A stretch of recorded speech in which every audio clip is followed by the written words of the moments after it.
Hi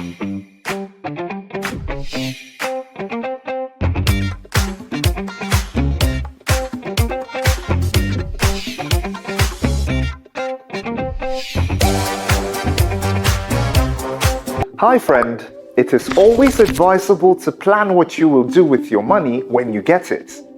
For example, when Mimi gets paid, she has a plan for that money even before she spends it.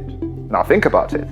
If Mimi spends all her money on fun things, she won't have enough money for the not so fun but essential stuff like her rent, electric bill, and fuel to fill up her car. Mimi's plan to limit her spending on her wants to make sure she has enough money for necessary things, which are her needs, is known as a budget. Like Mimi, the government also plans how to spend its income. Great. So what is a budget? A budget is a statement about how a government plans to obtain revenue or income and how it plans to spend such revenue or income during a particular financial year.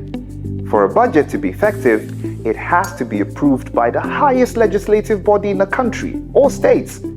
For example, all federal agencies and ministries submit their budget to the Ministry of Budget and Planning in Nigeria. The Ministry of Budget and Planning then collates the budget and presents it to the National Assembly for budget defense.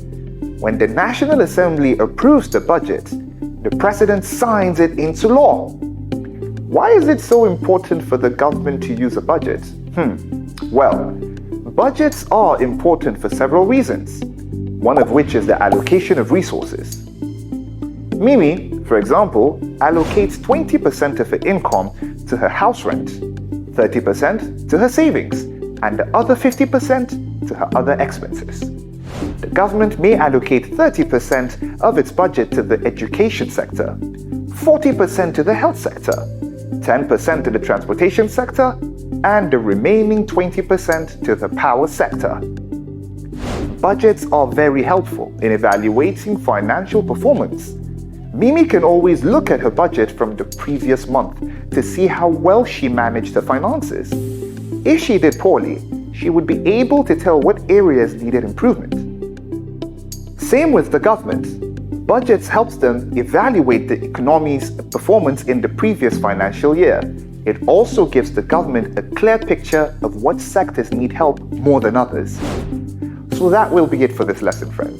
In the next lesson, we will learn about the different types of budgets.